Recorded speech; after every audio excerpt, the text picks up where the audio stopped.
docteur Aniché Kabeya vous poser sa question parce que je ne l'ai pas compris dans le chat.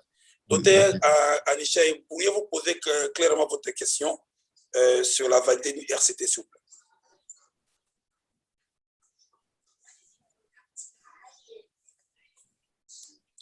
Il n'est pas là. Docteur Eugène, pourriez-vous répondre à la première question? Après, on va pouvoir continuer pour le reste. Ok, je vais essayer de répondre à la première question. C'est quoi le RCT? Déjà, le mot RCT veut dire Randomized Controlled Trial. Randomized Controlled Trial veut dire c'est un essai clinique où il y a deux groupes, généralement. Il y a un groupe qui reçoit un traitement. Il y a un groupe qui reçoit soit le placebo, soit un autre traitement. Et puis, on donne un traitement à un groupe et on donne le placebo à un autre groupe ou un traitement alternatif. Et puis, après une certaine durée, on vient assesser voir les résultats dans le premier groupe, les effets de ce traitement dans les groupes qui ont reçu le traitement et les effets dans le groupe qui n'a pas reçu le traitement. Ça, c'est une manière, je dirais, simple de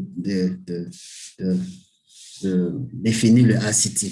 Mais s'il faut être beaucoup plus scientifique, disons qu'il y a plusieurs façons de caractériser le RCT. On peut le caractériser, par exemple, par l'aspect de l'intervention qui est évalué. C'est là qu'on aura le pragmatic RCT, le explanatory RCT et consort. On peut le caractériser selon le blinding. On peut avoir le open label RCT, on peut avoir le single blinded RCT, le double, le triple, le consort. On peut aussi les classifier selon l'exposition qu'on donne aux malades. Et là, nous aurons ce qu'on appelle le RCT by crossover. On peut avoir le RCT avec parallel design. On peut avoir le RCT avec le factorial design. Donc, en fait, je ne sais pas si en une minute, on peut finir à parler de RCT. Mais s'il faut le dire de manière simple, retenons que c'est un essai clinique où il y a généralement deux groupes. On peut aussi avoir plusieurs groupes. Un groupe recevant un traitement donné et un autre groupe recevant un traitement différent qui peut être un placebo ou un autre traitement actif. Et le but, c'est de voir, de comparer les résultats que produit l'intervention dans les deux groupes et de décider si l'intervention est efficace ou non. C'est un peu, je crois que c'est une manière simple ce mot d'écrire la RCT. Merci, docteur. Je vais tantôt donner la parole à ceux qui ont levé la main, mais il y a une autre question dans le chat. Merci, docteur Eugène, pour cette démonstration de la méthodologie. Quel est le message pourriez-vous passer à certains chercheurs du Congo qui sont passés à la télévision pour réclamer 20 malades pour prouver l'efficacité d'un médicament et d'autres déclarent qu'ils ont trouvé des traitements efficaces à 100% et qu'ils auront publié dans les journaux Elima? C'est une question qui est dans le chat. Ok, je vais commencer par la deuxième, c'est la publication dans le journal Elima. Alors, comme je l'ai dit tout à l'heure, la prise, c'est fait sur des recherches publiées et la publication doit se faire dans des conditions bien déterminées et autorisées. J'ai vu, par exemple, dernièrement, un chercheur du pays, je crois que c'est un professeur qui a fait une bonne étude. Je crois qu'il parlait, il enquêtait sur un score que j'utilise en obstétrique, je crois, post-section. Et à la fin, ce qu'il a fait, c'est qu'il a publié sa recherche dans un livre et le livre a été vendu. J'ai vu même la présentation officielle du livre à la télé. Donc, je voulais seulement attirer votre attention sur le fait que il y a des formats de publication qui sont autorisés et puis il y a aussi des plateformes de publication qui sont autorisées. Donc, on ne peut pas publier les résultats d'un essai clinique dans un journal ou dans tout autre médium qui n'est pas autorisé. Voilà. Merci beaucoup. Pour le vin malade, on en a peut-être parlé, mais je crois que lorsqu'on parlait du nombre de participants enrôlés pour un essai clinique randomisé, cela ne fait pas au hasard. On utilise des formules un peu compliquées là, et pour le moment, ce sont généralement sont générés par des computers. Donc, il faut d'abord se décider de quel type de ACT il s'agit. Ça, c'est un premier élément. Et puis, il faut avoir une incidence de base. Vous avez votre incidence de base, vous avez votre power. Le power est généralement estimé à 80%. Vous mettez votre p-value, vous décidez de la technique de randomisation que vous allez utiliser. Donc, c'est une série de beaucoup de questions qui finalement vont vous aider à faire les calculs du sample size. Donc, on ne décide pas de manière arbitraire du nombre de malades qui doivent enrôler. Donc, c'est un processus long et puis c'est généralement fait par des statisticiens parce que même moi, je ne sais pas comment on fait ces calculs-là. Je sais ce qu'il faut avoir comme élément, mais si on me demande de faire les calculs, moi-même, je ne le saurais pas. Donc, c'est un peu ça. Donc, essayez de vous référer aux statisticiens qui sont équipés à faire ce genre de calculs. Si vous prenez une donnée avec le malade, donc les résultats n'auront aucune validité. Ce ne serait pas de temps. D'accord, merci beaucoup. Pour les prochaines personnes, je demanderai d'être clair et concis dans les questions et au docteur Eugène aussi d'être résumé dans les réponses. Monsieur Denis Bangala, vous avez la parole. Pourriez-vous poser votre question, s'il vous plaît? Ok, merci beaucoup à docteur Eugène. Donc, je vais être très rapide. Je crois que nous faisons, j'espère bien que nous faisons ce genre de discussions, de présentations pour essayer un peu d'entrer en communication avec nos compatriotes. Je ne sais pas, vous intervenez à partir du Congo ou bien de l'Afrique du Sud? Oh, ok, de l'Afrique du Sud. Donc, mon point est basé sur la pédagogie parce que nous essayons de travailler avec les gens du Congo et essayer d'encadrer la pratique qui se passe. Parce que je crois que vous référez, il y a Dr Batangu qui a fait une présentation ici à propos de son produit Manacovid. Donc, des présentations comme la vôtre pourraient être la base d'encadrer les choses. Donc, tout ce que vous présentez, c'est un rapport. Donc, vous devez savoir qu'en amont, il doit y avoir le protocole. Hein, et c'est dans ce protocole que vous allez dire ce que vous faites, votre méthode de randomisation, les méthodes statistiques que vous allez utiliser. Hein, et comme ça, vous allez encadrer ce qui va se faire. Alors, en termes de pédagogie, quels seront, hein, la question sera, qu'est-ce que vous allez conseiller à nos amis qui sont au Congo en termes de préparation de protocole, en termes d'éviter, parce qu'il y a toujours un problème de conflit. Quelqu'un qui va faire les études, ce n'est pas la même personne, le docteur Batam qui découvre son médicament et lui-même fait les études cliniques. Donc, l'investigateur principal doit être une telle partie. Alors, comment vous allez conseiller, encadrer la pédagogie pour nos amis qui sont au Congo?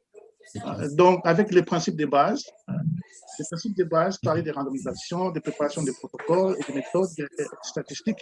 Vous avez mentionné quelque chose de p-value, mais vous n'avez pas développé. Alors, je ne sais pas pourquoi. Alors, je ne sais pas si au Congo, on a des outils informatiques. Si on n'a pas les méthodes, qu'est-ce qu'il faut utiliser, par exemple? Simplement. Donc, ça, c'était ma question.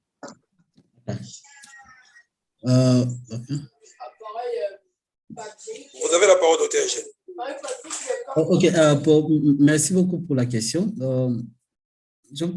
Pour répondre, pour donner un peu de pédagogie et en fait, des conseils aux compatriotes qui sont au pays, je crois qu'il faut seulement faire le basic. Nous avons une école de santé publique au Congo. Et si vous y allez, vous verrez qu'il y a beaucoup de biostatisticiens il y a beaucoup de gens qui ont fait des études sur les recherches cliniques. Il y a beaucoup de gens qui savent comment se déroule le ACT. Je crois qu'à la base, nous devons seulement nous dire qu'un essai clinique n'est pas un one-man show. Si vous voyez par exemple l'article que j'ai présenté ici, il y a plus de 40 auteurs. Le protocole lui-même a plus de 270 pages. Je vais vous parler de la randomisation, du blinding et consorts. Mais si vous allez dans la tâche, vous allez voir que la page sur la randomisation seulement, le nombre de pages seulement pour la randomisation, je crois qu'il y en a 5. Donc, un essai clinique est un exercice très sérieux. Et si on n'y met pas beaucoup de méthodologie ou du sérieux, donc on est en train en fait de perdre parce que l'article n'ira nulle part. On va continuer à spéculer à la radio, à la télé, mais sur le plan scientifique, il n'y aura pas de bénéfice. Donc, tout celui qui a besoin de faire une recherche doit d'abord savoir que la recherche n'est pas un one-man show. Donc, il faut considérer une approche multidisciplinaire, essayer d'appeler des biostatisticiens, appeler des spécialistes en santé publique, appeler des cliniciens, associer des pharmaciens et essayer d'appeler des gens qui peuvent aussi vous aider dans la rédaction des protocoles parce que rédiger un protocole, c'est tout un skill on its own. Donc, il faut toujours s'assurer que tous ces gens-là sont réunis. Et puis, un autre conseil, c'est d'aussi s'assurer que quand on a un protocole, il faut l'enregistrer immédiatement. Le bénéfice d'enregistrer un protocole, je vais en donner deux. Le premier, c'est qu'on protège d'abord son copyright. Le deuxième, c'est on augmente un peu la transparence dans la recherche. Donc, vous assurez que ce qui a été prévu dans le protocole ne sera pas changé au courant de l'exercice du trial. Donc, il y a beaucoup de sites là de registration pour le protocole. Le plus utilisé pour le moment, je crois, c'est c'est un site américain. Je vais vous en donner le lien maintenant. Donc, essayez toujours de consulter les gens qui ont suffisamment de connaissances en termes d'essais cliniques. Votre question sur le p-value, oui, je crois que je n'ai pas eu l'occasion d'en parler en profondeur. En fait, j'avais beaucoup de slides. Avec le temps qui m'a été imparti, je n'ai pas été en mesure de parler de tout ce qui a été prévu. Mais si vous avez une question spécifique sur une notion statistique, là, je suis vraiment ouvert pour répondre. Si vous voulez qu'on parle de p-value, seulement, je peux en parler. Or, si vous voulez mettre votre question dans un contexte bien défini, il n'y a pas de problème. Mais je n'ai pas eu le temps de parler de tout. Excusez-moi, M. Denis va mettre sa question dans le chat, on pourrait en discuter. Les temps filent, on a environ 1 heure qui nous reste, il faudrait donner la parole à d'autres personnes. Docteur Jody Mbouila a levé la main. Est-ce que Docteur Jody Mbouila peut poser sa question, s'il vous plaît? Merci beaucoup, modérateur. Je commence d'abord par féliciter et remercier Dr. Eugène qui nous a permis d'aller dans cet exercice de présentation scientifique. Mais moi, je n'ai pas une question, mais un commentaire ou deux commentaires.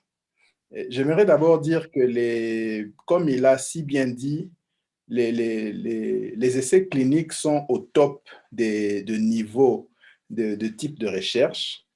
Et nous savons que dans la vie en général, en sciences en particulier, il y a l'autre partie opposée qu'on appelle l'empirisme qui existe. Donc, on a d'un côté la science, on a de l'autre côté l'empirisme.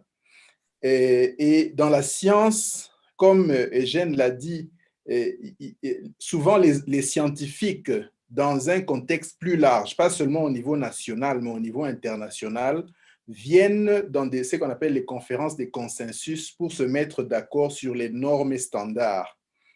C'est ainsi qu'il a, par exemple, présenté le consort guideline, le guideline consort, où tout le monde vient et se dit, voilà ce que nous, au niveau international, on appellerait essais cliniques.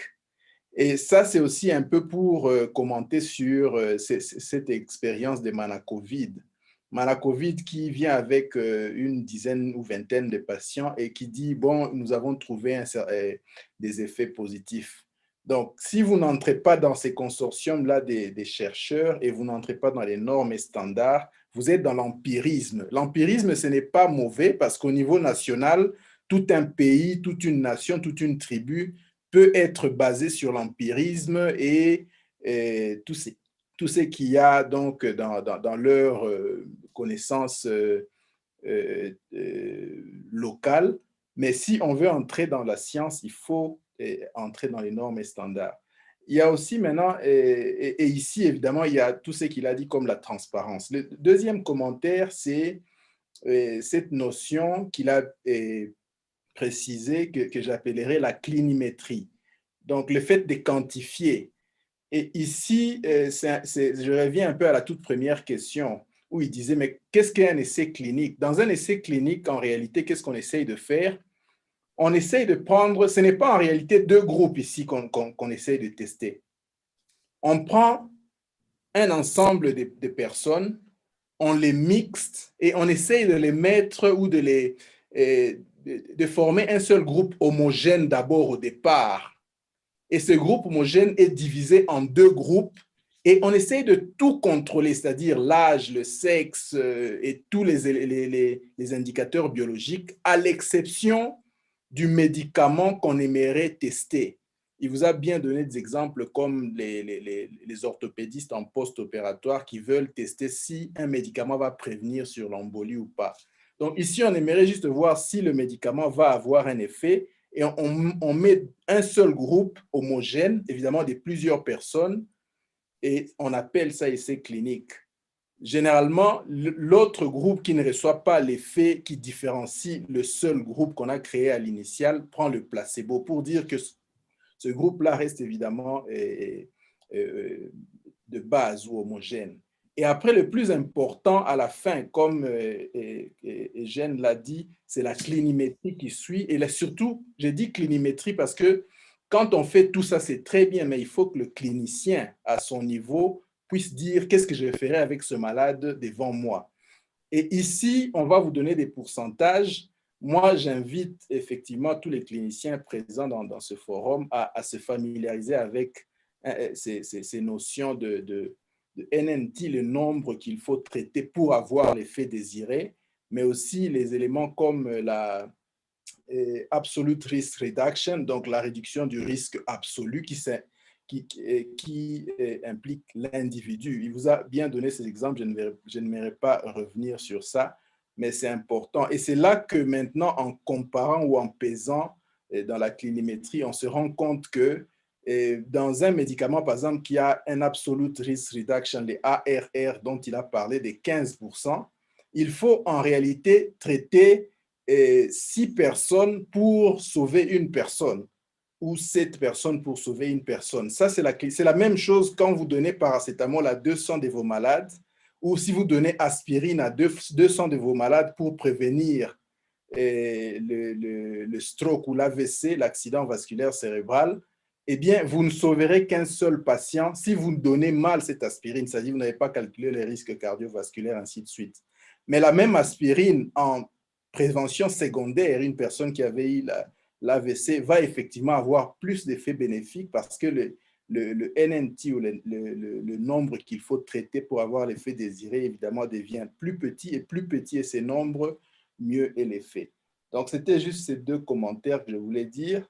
Le plus important, c'est qu'au niveau du Congo, avec Manacovid, nous sommes dans l'empirisme, mais c'est justement les scientifiques qui se réunissent, qui doivent adhérer aux normes et standards et surtout se mettre en groupe pour produire et donc de la connaissance et de l'évolution. Merci. Merci beaucoup. Merci beaucoup. Là. Pendant qu'on parle de NTN, il y a une question de Arsène Chilomba qui pose la question. Vous avez relevé différentes irrégularités dans les calculs du NNT qui rend les résultats de l'efficacité erronés. Que faire face à ces situations, étant donné que les vaccins doivent être utilisés? À vous, docteur Eugène. Ok, je vais répondre à cette question, mais je vais commencer par toute question qui a été posée avant. Il y a une question sur les p-values à laquelle je n'avais pas répondu. Je crois que je dois aussi répondre. C'est quoi le p-value? Alors, je vais essayer d'expliquer de manière simple. P-value, c'est quoi? Ok, quand on fait une recherche, il y a toujours deux hypothèses de manière statistique. Il y a ce qu'on appelle l'hypothèse nulle, et puis il y a l'autre hypothèse, l'hypothèse alternative. L'hypothèse nulle, c'est en fait l'hypothèse de la non-différence. C'est-à-dire, il y a l'hypothèse selon laquelle les deux groupes ne sont pas différents ou une intervention n'apporte pas de différence. Alors,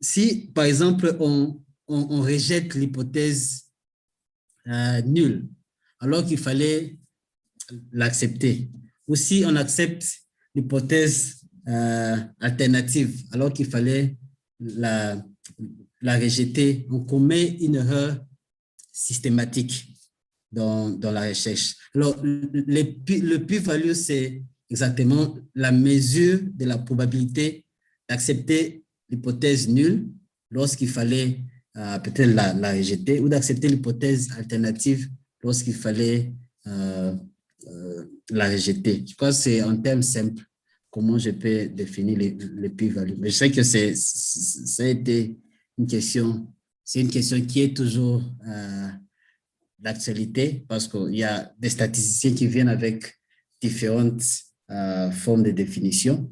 Je crois qu'avec celle-ci, c'est la plus conciliante. Je ne sais pas si j'ai répondu favorablement à votre question. Bon, il y a aussi une autre façon de définir les p-values. Là, on parle de la probabilité d'obtenir des résultats par chance seulement. Et cette chance a été définie de 5% de manière, donc de façon aléatoire et surtout par consensus. Les chercheurs se sont décidés que non. Chaque recherche que vous faites, on peut estimer que non, dans vos résultats, il y aura au moins 5% des résultats qui ne seront pas corrects. Alors, pour chaque étude scientifique, il se décide que non, il y a une probabilité de 5%. C'est pour cela qu'on parle dans tous les papiers, dans beaucoup de papiers, dans tous les papiers, le p-value, la valeur peut inférieure à 0,05, qui est égale à inférieure à 0,5%. Donc, on assume que 95% de vos résultats seront corrects, mais la chance que ces résultats-là ne soient pas corrects est de 5%.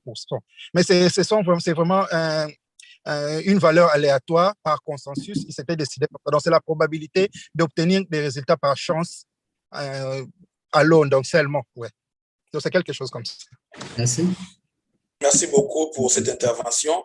Il y a Dr Anichel qui avait posé la question, qu'est-ce qui fait une étude de RCT que je n'ai pas bien compris.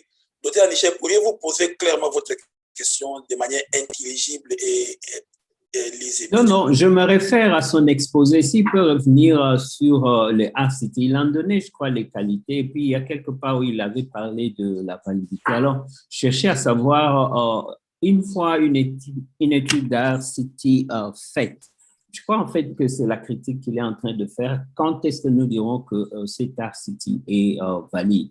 Mais au-delà de ceci, je suis en train de vous poser la question. Vous avez fait un RCT, vous faites une publication. Comment faites-vous pour que les résultats que vous avez eus soient finalement connus de tous sur le plan international? En fait, pour que vous ne soyez pas seulement en train déjà de les appliquer chez vous seulement, alors que ça peut être utile de façon internationale. Ici, je suis en train d'imaginer les études faites sur nos produits au Congo Et très vite, on entre déjà en application pour dire que le médicament est bon, il guérit à 100%. Est-ce que ça doit être seulement selon nous au Congo ou bien il faut attendre que l'instance internationale, alors laquelle qui doit en fait valider que bon, nous devons maintenant… Est-ce qu'il faut seulement qu'ils l'acceptent après avoir aussi reproduit la même étude chez eux ou bien comment ça se passe pour qu'une étude faite soit validée de manière internationale et puis qu'on applique les outcomes de ces résultats? Merci beaucoup, docteur. Je vais commencer par votre dernière question. Comment faire pour que l'étude soit reconnue mondialement? Je crois que c'est ce dont on a parlé tout à l'heure. Il faut d'abord s'assurer que l'étude a été conçue selon les normes internationales. Je parle des consult guidelines. Alors, dans les consult guidelines, là, parmi les éléments du consult guideline, il y a l'intervention dans le ACT. Quand vous dites, je vais vous donner un exemple. Quand vous dites, par exemple, je vais utiliser des feuilles d'artémisia, je prends un exemple au hasard, pour traiter des cas de malaria ou de COVID. Vous devez faire en sorte que votre intervention puisse être réplicable. C'est-à-dire qu'un chercheur qui est en Chine, s'il utilise la même méthodologie, la même recette, il obtiendra exactement les mêmes résultats. Donc, si vous dites, je vais utiliser le fait d'artémisia, vous devez, par exemple, préciser quel type d'artémisia vous allez utiliser. Vous allez l'utiliser en tisane, vous allez utiliser combien de kilos d'artémisia par 1 litre d'eau. Si vous allez utiliser des feuilles, quelles sont les dimensions de ces feuilles, parce que toutes les feuilles ne sont pas identiques. Si vous allez utiliser de l'eau pour faire la tisane, c'est reste l'eau de robinet, c'est reste de l'eau distillée. Bref, l'intervention doit être très suffisamment détaillée pour que la recherche soit applicable. On a parlé tout à l'heure de la randomisation. Vous devez même vous assurer que la randomisation a été faite correctement. Parce que la randomisation, comme je l'ai dit tantôt, c'est la clé même du ACT. C'est ça qui donne tout l'honneur à l'ACT, de toute sa valeur. Vous devez vous assurer que la randomisation a été faite correctement. On parle aussi des outcome measures. Quand vous dites, je vais donner l'artémisia pour traiter la malaria, vous devez préciser comment est-ce que vous allez mesurer le outcome. Vous allez utiliser la parasitémie. Comment est-ce que vous allez quantifier cette parasitémie? Quel instrument vous avez utilisé? Qui a calibré ces instruments? Bref, il faut s'assurer que toutes les étapes telles que suggérées par les consult guidelines sont respectées. Alors, si vous avez respecté toutes les étapes, il y a des journaux internationaux que vous pouvez considérer pour publier. On a parlé tantôt de Lancet, de la BMJ et consorts. Vous considérez publier cet article-là dans un journal international. Parce que là, il y a des scientifiques qui sont des peer reviewers qui vont scrutiniser tout ce que vous voulez publier. Et à partir de là, ils vont s'assurer que vous avez respecté toutes les guidelines en matière de publication des ACT. Et imaginez que si vous parvenez à publier votre article… Docteur, je voudrais vous interrompre pour me faire mieux comprendre. Okay. On a le Manacovid. Au Congo, c'est déjà homologué et, entre guillemets, on peut déjà commencer à le boire. Alors, maintenant, sur le plan… comment sur le plan international on peut, n'est-ce pas, faire de sorte, non pas que ce soit stoppé, mais que les autres acceptent déjà cela, ou bien sommes-nous allés vite en besogne pour déjà homologuer et accepter que ça peut se prendre ou pas, alors que Est-ce qu'il faut attendre qu'une instance internationale valide aussi avant que nous prenions au Congo? Parce qu'au Congo, déjà, nos médecins et notre équipe scientifique a déjà validé. C'est ça un peu le sens de mon intervention. Quelle est cette instance internationale? C'est l'OMS qui doit valider avant que nous prenions le médicament qui est déjà homologué chez nous au Congo. Je crois que j'ai compris votre question. J'ai remis au commentaire du docteur Jody qui a parlé de l'empirisme versus la science moderne.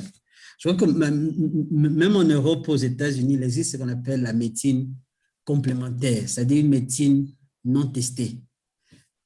Si vous ne voulez pas passer par toutes ces étapes ici, toutes les recommandations pour l'application de ACT, vous pouvez appeler votre médicament, vous pouvez le placer dans le groupe de traitements complémentaires ou des traitements traditionnels, par exemple. Il n'y a pas de problème à appeler un médicament complémentaire ou traditionnel. Mais seulement, il faut que le public sache que ça, c'est la médecine traditionnelle, ça, c'est la médecine complémentaire.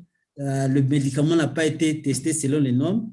Et puis, vous voyez comment les gens vont prendre le médicament. Mais pour passer à l'homologation, je ne suis pas pharmaciste, je n'ai pas toutes ces étapes. Je pense que vous avez l'obligation de suivre toutes les étapes qui sont recommandées pour les recherches modernes.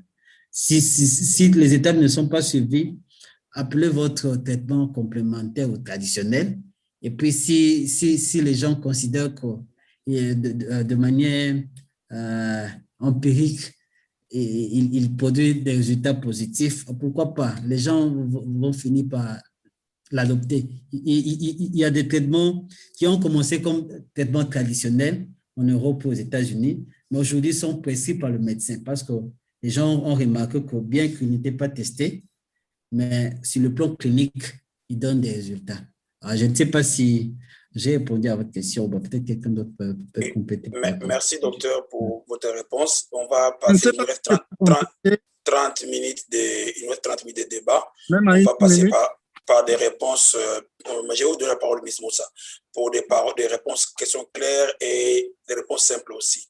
Avant de vous donner la parole, Moussa, il y a d'abord une question posée par Osé Bewouma qui nous dit: merci pour la présence. Pourriez-vous revenir sur l'importance des NNT et des intent to treat? Si vous pouvez revenir à ça, après ça, on donnera la parole à Moussa pour son commentaire. Je voulais seulement vérifier avec Denis Bangal, est-ce que la main qui est debout, c'est une nouvelle main ou bien c'est un oubli? Merci. OK, je vais répondre sur la question sur le intention to treat et les NNT. Intention to treat, c'est quoi? Intention to treat veut seulement dire que lorsqu'on fait un essai clinique randomisé, qu'on a deux groupes, on commence par placer les malades dans deux groupes différents. Il y a un groupe qui suivit l'intervention et il y a un groupe qui suivit le placebo. Mais parfois, l'autre groupe aussi suivit une intervention différente. Il peut se faire qu'au courant de l'essai clinique, des malades passent d'un groupe à un autre. Donc, vous avez commencé dans ce groupe d'intervention pour une raison ou une autre, vous passez du groupe d'intervention au groupe placebo, vice-versa. Il se peut aussi qu'au courant de l'essai clinique, des malades, pour quelque raison que ce soit, quittent l'essai clinique, soit parce qu'ils étaient très malades, soit parce qu'ils ont withdraw leur consent, etc. Alors, le principe de base, c'est qu'une fois vous avez été randomisé, vous devez être analysé et vous devez être inclus dans les résultats. En anglais, on dit once randomized, always analyzed. Donc, une fois vous avez été randomisé, même si vous n'avez pas fini tous les essais cliniques, vous devez être analysés. Alors, pour certaines raisons, certains chercheurs, qu'est-ce qu'ils font? Des malades qui ont quitté le trial avant qu'ils ne finissent, ils ne sont pas inclus dans l'analyse. C'est ce qu'on appelle les attrition bias, spécialement quand le nombre de malades qui quittent dans les deux groupes n'est pas identique. Parce qu'on peut se dire peut-être que vous avez enlevé ces malades pour des raisons précises, pour peut-être présenter vos résultats, pour donner une impression que vos résultats sont meilleurs que ce qu'ils sont exactement. Donc, c'est ça qu'on appelle, je crois, intention to treat. Donc, une fois que le malade sont randomisés, ils doivent être analysés dans le groupe auquel ils appartenaient au départ de l'essai clinique. Ça, c'est intention to treat analysis. Alors, le NNT, c'est le number needed to treat. Je crois que j'ai donné des petites formules là. Le nombre nécessaire pour traiter. Le nombre nécessaire pour traiter. Nombre nécessaire aussi. Pour traiter. Alors, quand vous avez calculé l'efficacité d'un traitement, l'efficacité, c'est l'équivalent de la réduction relative du risque. Vous devez aussi être en mesure de calculer ce qu'on appelle la réduction absolue du risque. Et quand vous avez calculé votre réduction absolue du risque, vous devez être en mesure de calculer le NNT. NNT, c'est seulement 1 sur la réduction absolue du risque. Le NNT te donne le nombre de malades qu'il faut traiter pour avoir un résultat positif, soit pour guérir un malade, soit pour prévenir une maladie. C'est seulement critique que le clinicien préfère utiliser. Comme je l'ai dit tantôt, la réduction relative du risque peut être misleading, spécialement si l'incidence de base d'une maladie donnée ou d'un problème donné n'est pas grand. On peut avoir une fausse impression que l'efficacité est très élevée. Je vous donne un exemple. Si vous voulez vous donner un traitement en Mbandaka, par exemple, où il y a seulement 3 malades avec une condition. En fait, vous avez 2 groupes. Il y a un groupe qui reçoit le traitement et un groupe qui reçoit le placebo. Dans le groupe des placebos, il y a 4 malades qui guérissent. Dans le groupe de traitement, il y a 8 malades qui guérissent, disons 8 sur 10 000 et 4 sur 10 000. On dira que l'effectivité du traitement ou bien l'efficacité du traitement est à 50%. Mais si vous incluez maintenant ce qu'on appelle le size effect, vous prenez la totalité de la population, vous verrez que l'impact de ces médicaments n'est pas exactement la même telle que la réduction relative le présente. Donc, c'est un outil important, surtout pour les cliniciens, de toujours essayer de calculer vous-même le number needed to treat. Alors, pendant que le number needed to treat est par exemple 2, il faut traiter 2 malades pour avoir un résultat positif. Donc, vous devez être très content. Donc, l'intervention est très bonne, elle est très efficace. Vous avez un entité de 100, par exemple. Il faut traiter 100 malades. Docteur Eugène, si vous faites des thèses de doctorat, chaque question, on finira pas avec les autres, vous savez. Si vous êtes un peu plus bref avec des questions, ça serait intéressant pour tous. Merci. OK. Merci beaucoup. Yes. On va pas, je suis d'accord avec vous, on finira pas toute une séance. Nous, on va avoir une idée. Nous qui apprenons, on va avoir une idée. Je vais donner la parole à Moussa, tout en rappelant à Moussa que ta question doit ne pas dépasser 30 secondes. Merci. Oh. Bon, malheureusement, je ne voulais pas poser la question. Je voulais juste répondre à certaines questions, certaines clarifications, parce que Dr Boukila nous donne vraiment des termes trop statistiques scientifiques. Moi, j'allais le faire en termes un peu banals, en utilisant les exemples. Bon, vous avez émis 30 secondes. Donnez-moi 2 minutes, s'il vous plaît. 2 minutes. Vous avez 2 minutes. Vous savez négocier 2 minutes. Merci beaucoup, le modérateur. Alors, je voulais dire, merci beaucoup, Dr Bokila. Et comme nous sentons que Dr Bokila nous donne des réponses vraiment très scientifiques, mais bon, avec l'anglais, le français, il y a certains amis qui continuent à poser les mêmes questions dans les chats. Alors, pour répondre à la question de Dr Willy Kabea, je voulais dire ici, quand vous posez la question de validité, prenons le cas de Munyangi qui nous dit subitement qu'il a découvert un traitement contre la COVID. Alors, nous avons déclaré directement qu'il a menti. Pourquoi? Un, il n'avait pas enregistré un protocole. Donc, il n'y avait pas de protocole dans les registres des protocoles scientifiques. Déjà, ça, c'est le premier problème. Et puis, deuxièmement, quand Mouniang dit qu'il a un traitement, il doit choisir 2 groupes. Donc, il y a un groupe où il va donner son Artemisia et un autre groupe où il ne va rien faire. Ça, ce qu'il fait, c'est la randomisation. Maintenant, quand Mouniang fait ça, il doit suivre un protocole bien déterminé, comme Dr Bokila a expliqué toutes les étapes là. Donc, dans un hôpital, des hôpitaux académiques, des protocoles respectables, recruter les malades. Ce qu'il fait là, ça c'est la méthodologie, c'est ça la validité interne. Donc, si quelqu'un respecte toutes ces étapes, son étude a une validité interne. Mais cela ne veut pas dire nécessairement que son étude sera applicable au Rwanda, au Burundi, à Zambie. Maintenant, pour avoir cette validité externe, il faut, c'est ce qu'on appelle la généralisabilité. On regarde d'autres critères. Par exemple, Mouniang vient à Kinshasa, il fait tout correctement avec son Artemisia et il trouve des résultats. Mais il n'a fait ses... Maintenant, c'est là où le professeur s'est posé le problème. On va comparer, est-ce que les malades qui viennent à Monkole sont-ils nécessairement les mêmes malades qui peuvent venir à Ndjili? Là, il y a un problème parce que ceux qui viennent à Monkole, ce sont des riches et ils peuvent venir juste à cause de maux de tête. Mais ceux qui partent à Ndjili, ce sont des pauvres qui ne viennent qu'après avoir fini tous les pasteurs et tous les tradipraticiens du quartier. Donc, un traitement que vous trouvez positif à Monkole n'est pas nécessairement applicable à Ndjili. Là, nous parlons même dans un même pays. Donc, votre traitement, votre protocole manque de généralisabilité ou bien manque de validité externe. Donc, il sera difficile que votre protocole soit applicable dans une autre situation.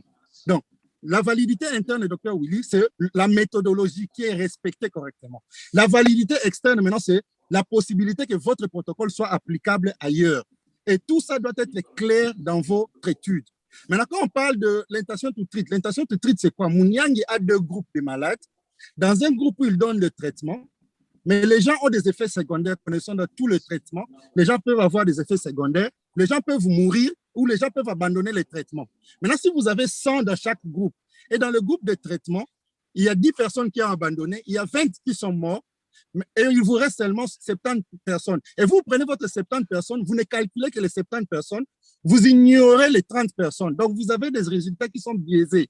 Donc, vous n'avez pas fait l'intention de traiter, l'intention de traiter. L'intention de traiter veut dire il faut aussi considérer ceux qui sont morts. Parce que dans la vie normale, les gens vont mourir, les gens vont abandonner les traitements. Sinon, si vous ne considérez que les 70, vous allez vous retrouver que vous avez un effet très positif. Ça, c'est le cas des Manacovid. Elle nous dit que non, les gens se sont réveillés, on leur a dit qu'on avait donné les traitements et ils étaient contents. Donc, elle n'utilise que les traitements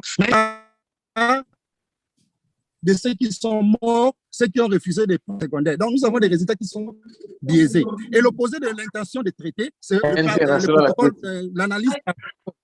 Donc, qui veut dire que vous n'analysez que le nombre de gens qui sont restés dans votre étude. Et il y a une autre question qui était le blinding. Le blinding, c'est seulement l'aveuglement. Ça se fait généralement en 3 phases. Donc, Mouniang, il vient. Le problème avec Mouniang, c'est quoi? Lui-même, il est l'investigateur. Lui-même, il est l'inventeur. Lui-même, il est le chercheur. Lui-même, il calcule de doses. Maintenant, il n'y a pas d'aveuglement comment? Lui, il devait venir avec son Manacovid comme chercheur. Il donne à Dr Bokila, qui est le médecin. Dr Bokila va donner à un malade. Maintenant, les 3 étapes. Si c'est seulement le malade qui ne sait pas lequel de 2 boîtes on lui donne, laquelle de 2 boîtes on lui donne est le Manacovid ou l'autre c'est le placebo, le malade lui-même est aveuglé. Ça, c'est le single blinding, donc l'aveuglement singulier. Mais si il y a Dr Bokila aussi, ne connaît pas laquelle de 2 boîtes est le Manacovid, l'autre est le traitement placebo. Donc, et le docteur Bokila et les malades sont aveuglés. Donc là, il y a le double blinding. Et c'est très efficace parce que le docteur Bokila ne va pas choisir parmi ses malades s'il y a sa cousine, va lui donner, non, ça c'est le Manacovid, je donne à ma cousine, ça c'est le placebo, je ne donne pas à ma cousine. Donc, ça évite à ce que le médecin ou le médecin ait ce choix-là de choisir qui va donner, qui ne va pas donner. Même dans la situation normale, moi en tant que médecin, si vous m'amenez un malade qui a des difficultés de respirer et je sais que le Manacovid va le soigner, je vais préférer placer ce malade dans le groupe de Manacovid et placer ceux qui sont bons dans les groupes. Ça dans le groupe de placebo. Ça, c'est ce que le professeur Raoult avait fait. Il avait séparé les malades. Les jeunes étaient dans le groupe de placebo et les malades étaient dans les groupes de chloroquine. Donc, il avait changé les résultats parce qu'il n'y avait pas d'aveuglement. Et le triple aveuglement, c'est que Mouniang lui-même aussi ne doit pas connaître laquelle de deux boîtes est comment on appelle ça, Artemisia ou est placebo. Donc, on trouve une institution ailleurs qui va coder les deux boîtes et Mouniang ne sait pas, Bokila ne sait pas, le malade ne sait pas. Dans ces cas, personne ne va falsifier les résultats. Ça, c'était un peu mon intervention en termes légers. Je crois que les amis du pays ont pu saisir quelque chose. Merci. Merci beaucoup, Moussa, pour cette intervention. On va donner la parole à Mbutamanika. Je vous signale que Mbutamanika, vous n'avez pas le droit de parler des anglicismes. Merci beaucoup.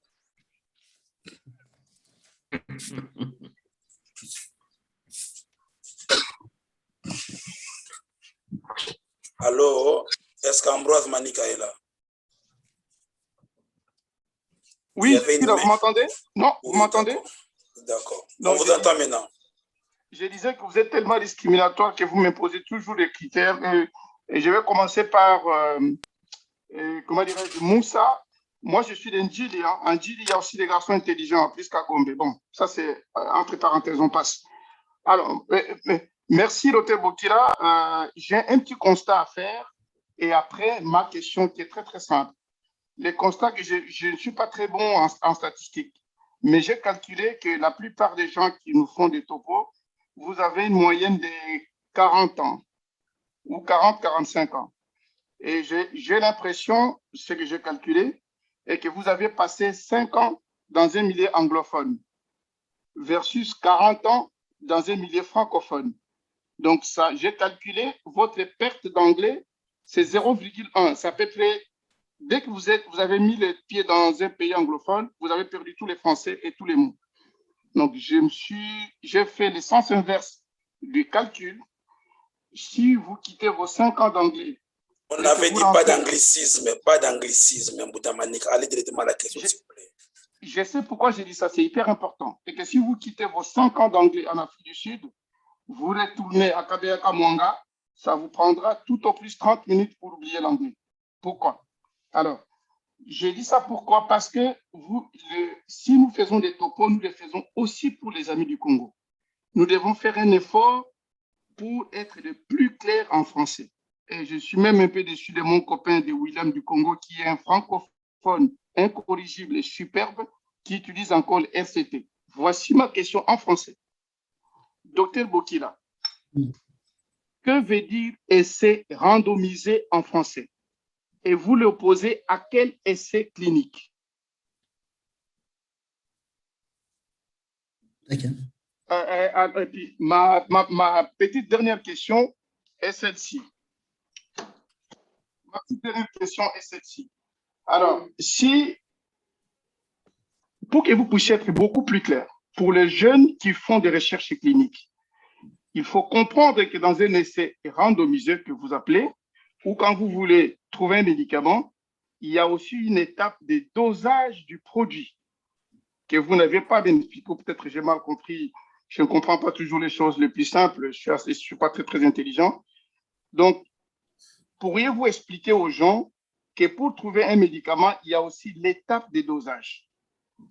Troisièmement, j'explique en français ce que Moussa a expliqué en anglais. Il a personnalisé un peu le débat en parlant des Mouniang et tel. Donc, quand on fait un essai clinique, il y a les promoteurs de l'étude, il y a l'investigateur et il y a le patient ou les sujets que vous allez prendre. Donc, pourriez-vous nous expliquer, parce que vous avez parlé de l'aveuglement, il n'y a pas d'aveuglement en recherche clinique. Vous faites une étude soit à simple aveugle, à double aveugle, à triple aveugle ou à multiple aveugle. Alors, pourriez-vous nous expliquer que veut dire simple aveugle, double aveugle, triple aveugle et multiple aveugle, pour que nous, les jeunes qui ne connaissent rien du tout, nous puissions comprendre que quand nous faisons une étude clinique, par quelle étape nous devrions passer? C'était mes questions les plus belles que j'allais vous poser. Merci, docteur. OK. Merci beaucoup, docteur, pour la question. Je commence par la première. Vous parlez de notre anglicisme là un peu poussé. Je m'en suis excusé au début de cette présentation. C'est vrai, nous sommes francophones. Nous parlons un peu de français, mais il s'est fait que pour certains d'entre nous, tout ce que nous pratiquons aujourd'hui, en fait, nous n'avons pas eu la chance comme vous de passer beaucoup d'années de pratique au Congo. Donc, tout ce qu'on a appris en termes de recherche, en termes de statistiques, en termes de IBM, ça s'est passé en anglais. Donc, comme vous l'avez remarqué, je cherche désespérément à traduire chaque mot, surtout le mot scientifique en anglais. Mais vous avez je me suis excusé. Nous allons continuer à faire cet effort-là, mais bon, je reconnais que c'est souvent difficile de parler médecine en français pour certains d'entre nous. Alors, je vais prendre l'autre question sur l'aveuglement. Vous dites que il y a le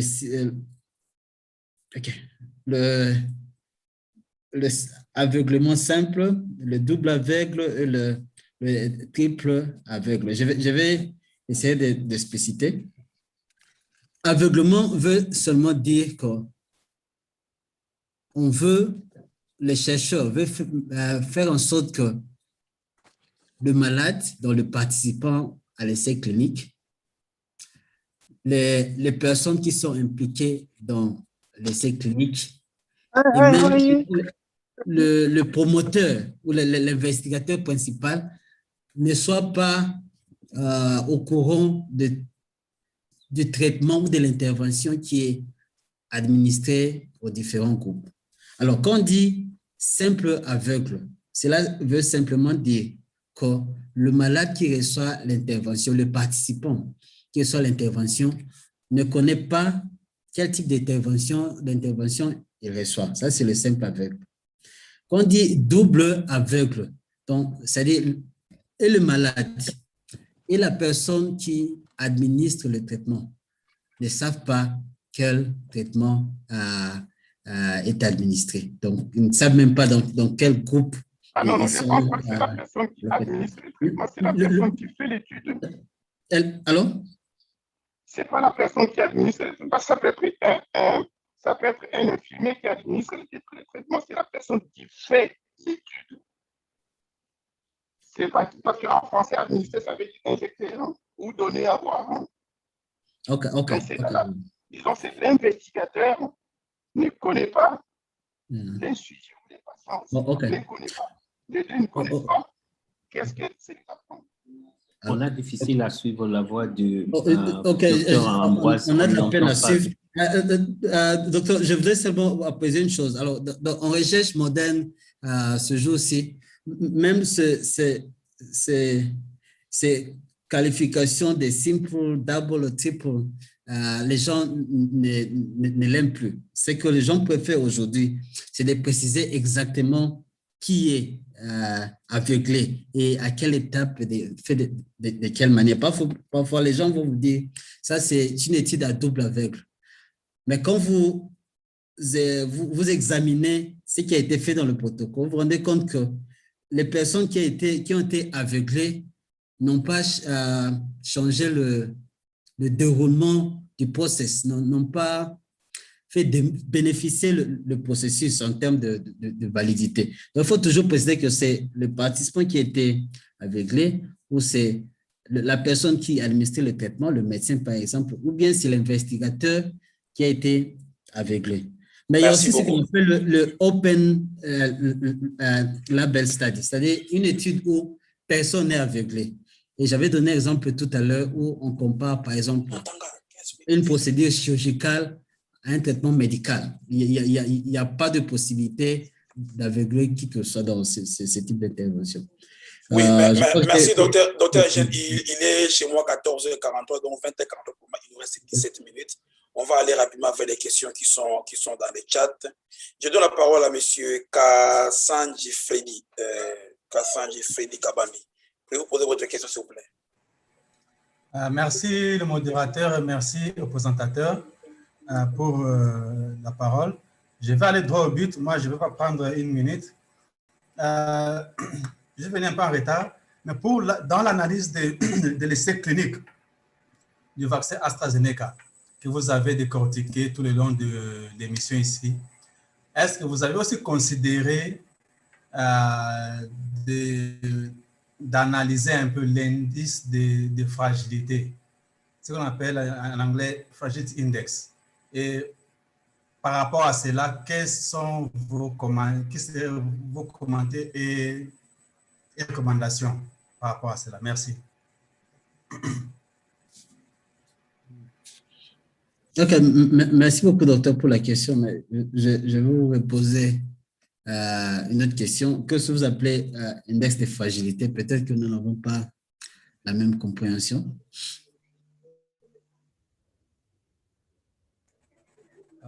Merci, docteur. OK. Je m'excuse un peu. On dit ça pour voir, pour les essais randomisés qui déclarent des résultats positifs. Voir combien de patients il fallait pour que les cas, si ces patients qui étaient déclarés comme positifs, comme réussite, cessaient d'être positifs, combien il y en aurait pour que l'étude soit nulle? Beaucoup des essais randomisés que nous avons, qui sont publiés, ont des indices de fragilité un peu faibles, tu vois, 2 ou 3. Donc, ça veut dire qu'il suffisait que 2 patients dans tout le protocole-là n'aient pas eu les résultats positifs pour que les résultats soient un peu nuls. Et ces résultats-là, malgré que positifs, on ne les considère pas trop. Surtout que la plupart des cas, dans les essais cliniques, l'évaluation, et il y a un élément de subjectivité dans tout ce qu'il y a comme évaluation des cas. Merci. Merci beaucoup, docteur. Je crois que vous avez répondu vous-même à votre question. Je ne sais pas s'il faut que j'y réponde. C'est une notion que je ne connais pas, donc je ne sais même pas y répondre. D'accord, merci beaucoup. Merci. Il y a une question de Blaise Lukaou dans le chat. Quel commentaire feriez-vous sur l'impact des participants à une étude clinique qui sont devenus des lost to follow-up à la fin du trial, c'est-à-dire qu'ils n'ont pas pu être suivis conformément aux différents timings de suivi dans le protocole? Et c'est qu'on, j'ai l'impression qu'on en a parlé, mais si vous avez un commentaire rapidement à faire ça, ou faire un commentaire, on va pouvoir avancer. Avez-vous un commentaire sur ça? Ok, je crois qu'on en a parlé dans...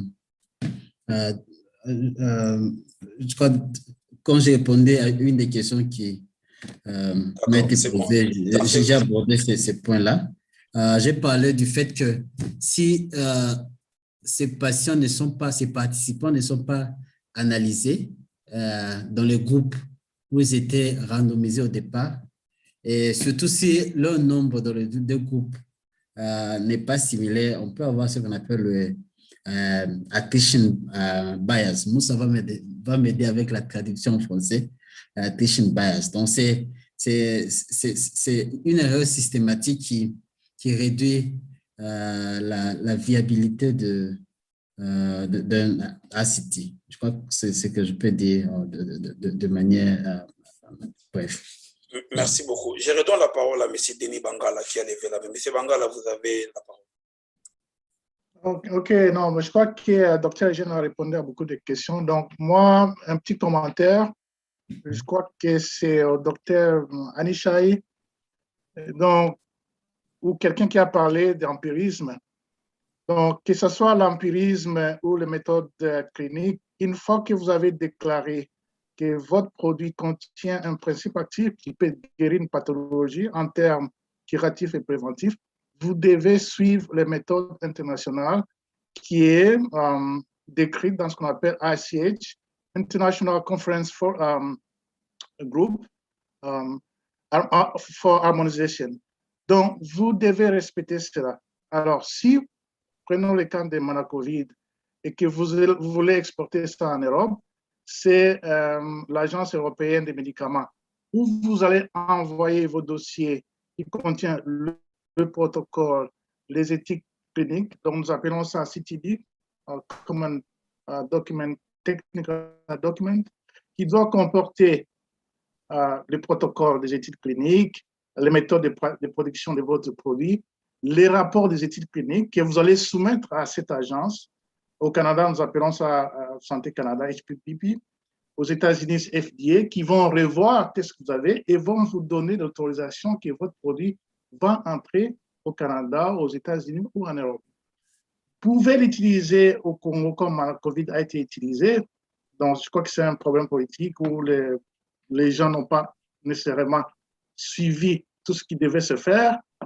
On peut le consommer au Congo, mais quand vous allez maintenant exporter en Europe, doivent respecter les normes dans cette agence réglementaire qui est en Europe. Ce n'est pas le fait de publier dans des articles scientifiques qui fera que votre produit sera accepté. Non, ce sont les affaires réglementaires de chaque pays qui vont vérifier si le produit est valable ou pas. C'est les petits commentaires que je voulais faire. Merci donc, dans les cas de Manacovid, de Mouyang et tout, donc il faudra revoir et utiliser Dr Bokila pour conseiller les autres, qu'est-ce qu'on va faire et pour donner au moins la réputation. Sinon, c'est, je ne sais pas comment se qualifier. Merci. Merci beaucoup, M. Bangala, pour la réponse. On va revenir au champion de l'empirisme, Dr Jody Mbouili. Je vous donne la parole pour vous qui avez inventé l'empirisme congolais pour continuer sur les questions. Merci. Oh, prof, l'empirisme. Merci pour la parole. Et je voulais juste dire ceci. Et il y a l'essai clinique, mais il y a le développement des médicaments. Et je crois que mon Moukouboua, Denis Bangala m'a un peu lit dans mes pensées. Quand on développe un médicament, il y a des étapes. Et les étapes commencent généralement par les essais sur les animaux ou même sur ce qu'on a appelé empirisme. Dans nos pharmacopées traditionnelles, nous savons par exemple qu'un peu de Congo Bololo ou un peu de Makasu ou un peu de tout ça, le Congo Bololo, vous le prenez, la malaria s'en va, c'est très bon. Alors, la pharmacopée, si vous vous rappelez, c'est que la plupart d'entre nous ici étaient enseignés par le prof Kaba. Il disait, nous pouvons prendre justement ce raccourci entre la pharmacopée traditionnelle et l'essai clinique. Parce que lorsque un produit est déjà consommé au niveau de la pharmacopée traditionnelle, nous avons déjà sauté un certain nombre d'étapes et nous soupçonnons qu'il y a un principe actif dans ce produit-là. Donc, nous pouvons reprendre ce produit très rapidement et aller valider au niveau des animaux qu'il y a effectivement, nous pouvons confirmer au fait la pharmacocinétique, la pharmacodynamique, chercher quelle est la molécule au fait qui est le principe actif, ainsi de suite. Nous pouvons rapidement sauter sur ce qu'on appelle le stage 1 ou la première étape d'étude où on dit que c'est assez sécurisant pour être utilisé sur l'homme. Et là, on voit les doses de toxicité, alors les doses de létalité. Vous vous rappelez certainement de tout ça. Et puis, on va vite sur des personnes saines pour avoir l'effet. Et enfin, on va sur l'essai clinique que l'on débat ici. Au fait, toutes ces étapes sont des essais cliniques, mais avec différents objectifs. Maintenant, quand on a la pharmacopée traditionnelle, et c'est ça l'avantage que nous avons au Congo, c'est que depuis des années, dans notre mémoire communautaire, nous avons cette richesse de savoir que telle feuille de bananier ou telle autre feuille peut aider avec les maux de tête, ainsi de suite. Ben, nous pouvons sauter toutes ces étapes ou les faire de manière sommaire et arriver à refaire ce qu'on appelle le reciblage ou les nouvelles indications. Ça se passe même pour les produits qui existent déjà. On a vu la chloroquine, par exemple, qu'on utilisait pour la malaria, qui a été reciblée pour être utilisée pour COVID. Et puis, évidemment, ça a échoué. Et il y a eu d'autres molécules qui sont venues. La dexaméthasone qu'on utilise actuellement, reciblée avec une réduction des risques absolus à 26%. C'est très bon. Maintenant, avec, par exemple, Manacovid et les autres, il faut tenter de recibler. C'est au fait ce qu'on voulait faire. Mais même quand on recible ces produits, il faut effectivement suivre toutes ces étapes. La limitation principale, c'est le coût. Il faut mettre des moyens pour être rigoureux, pour mixer un certain nombre de 100, 200 individus, les mettre en un groupe homogène, les suivre pendant un temps. Généralement, il faut ce qu'on appelle un peu d'argent pour stimuler ces personnes à garder le cap et ne pas devenir ce qu'il appelle le billet d'attrition, ce que Bokil a cherché. Oui, des manques de personnel. C'est voilà. Très intéressant, docteur. Je suis obligé là, de vous couper parce que là, on est en train de courir vers le temps. Moi, il nous reste 6 minutes. Je vais poser ma question à moi, une dernière question que je demanderai au docteur Bokila de répondre rapidement à moins d'1 minute. Et après, je laisserai la parole au responsable de Codosa pour pouvoir conclure la séance. Docteur Bokila, moi, c'est ma question à moi que j'ai gardée en dernier. Je suis infodemic manager, mais ce n'est pas de cela que je vais parler. Mais avec Covid, on s'est rendu compte du phénomène de ce qu'on appelle les pré-prints. C'est-à-dire que vous avez des personnes qui publient les articles qui sont déjà mis en publication, qui ne sont pas encore reviewés par les personnes et ça circule déjà. J'ai vu votre après-analyse, moi j'ai beaucoup apprécié, j'aimerais vraiment apprendre ça moi aussi. Qu'est-ce qu'on peut utiliser? Comment vous nous conseillez la présence pour ces articles-là qui ne sont pas encore revus mais qui circulent déjà en circulation? En 1 minute, s'il vous plaît, parce qu'on n'a que 5 minutes pour finir. Et je donne la parole au président Nicolas pour conclure la séance. Ok, merci beaucoup, docteur, pour la question. D'abord, il faut expliquer aux amis c'est quoi le preprint. Preprint, c'est lorsque, à la fin d'une recherche, l'investigateur principal et son équipe décident de le mettre sur papier et de soumettre l'article à un journal en vue d'une publication éventuelle. Ces papiers-là initial qui n'a pas encore été qui n'a pas encore été revu par les scientifiques habilités, ce qu'on appelle le preprint. Alors, le danger avec le preprint, c'est quoi? C'est que parfois, il contient beaucoup d'erreurs sur le plan de la forme, sur le plan du fond, donc des erreurs systématiques, et il peut être misleading, c'est-à-dire il peut désorienter le public. Donc, du point de vue éthique, il serait toujours souhaitable que l'auteur ait la patience d'attendre jusqu'à ce que son papier ait été revu par des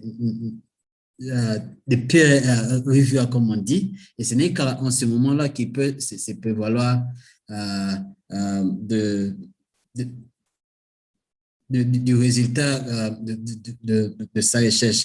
Mais pour ce papier ici que j'ai présenté, l'article qui a été publié par les chercheurs sud-africains, curieusement, le preprint est venu au mois de février.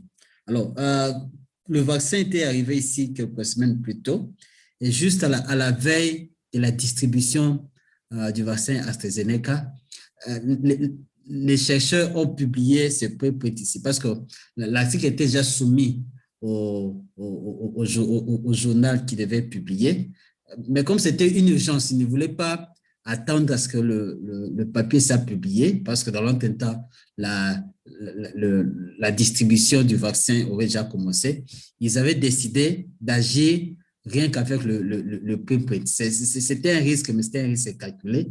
Et heureusement, à la fin, le papier a été accepté par les journaux et a été publié. Donc, il faut toujours considérer les circonstances, mais en général, l'éthique nous recommande d'attendre que le papier soit revu d'abord et publié avant qu'on puisse commencer à utiliser les résultats. Merci beaucoup. Merci beaucoup, docteur Eugène, pour ça. Je rappelle à ceux qui nous ont suivis en cours de route que nous avons partagé la présentation PDF dans le chat. Donc, ça fait 3 fois que je l'ai présenté, je l'ai partagé. Nous avons vraiment beaucoup appris aujourd'hui sur comment analyser un article scientifique. À notre niveau, nous remettons la parole au responsable des CODOSA AMU RDC pour pouvoir conclure. Est-ce que Dr Eric Zogo ou bien Dr Jody Mouilou pourrait prendre la parole pour conclure la séance, s'il vous plaît?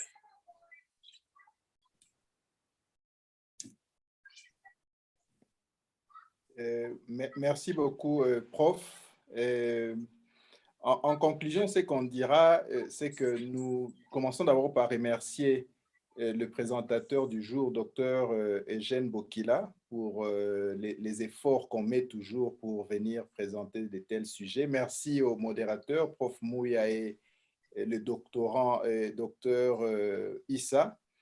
Merci à vous tous qui avez participé à cette séance d'échange de soft power, d'intelligence. Nos deux organisations, AMUR RDC d'un côté, qui est installée sur l'étendue de la République démocratique du Congo, mais aussi dans la diaspora congolaise, qui est spécialisée à faire avancer la médecine des urgences en RDC, et CODOSA, qui est une association des professionnels de santé congolais vivant et travaillant en Afrique du Sud, nous offre cette plateforme pour échanger nos connaissances. Nous pensons que c'est une manière pour nous de participer à faire avancer ou à faire avancer le bien-être sanitaire de nos populations, parce que les informations que nous partageons ici, effectivement, bénéficient cliniquement ou même dans l'avancement de nos professions à chacun de nous et donc à nos malades. Nos deux organisations sont ouvertes. Il y a des sites Internet qui sont là pour vous informer sur leurs objectifs. Je vais particulièrement parler des CODOSA. Si vous pensez un jour, surtout aux jeunes médecins, avoir une petite expérience ici en Afrique du Sud, n'hésitez pas de nous contacter parce que c'est très important d'être informé avant de quitter le pays. Il y a des choses qu'il faut faire avant de quitter, sinon vous regrettez ça pendant les 5 premières années où vous vous retrouvez donc ici. Et sur le plan local, nous faisons la promotion de la solidarité au niveau local et nous voyons dans quelle mesure, en tant que groupe, nous pouvons aider et participer à faire avancer le bien-être de notre nation que nous portons à cœur. Et au demeurant, j'aimerais inviter tous les participants à inviter d'autres confrères que vous connaissez à venir à nos webinaires de chaque jeudi 19h ou selon le temps de du lieu où vous vous retrouvez. Je crois que pour les jeudis prochains, le 8 avril, nous retrouvons Dr Crispin Kibambe, qui va nous parler de la prise en charge d'un choc hémorragique, sujet très important. Et donc, merci beaucoup, bonsoir chez vous et que Dieu vous bénisse, vous protège de Corona. Merci, prof. Merci beaucoup. Comme sous église, c'est une église encore? Merci beaucoup pour la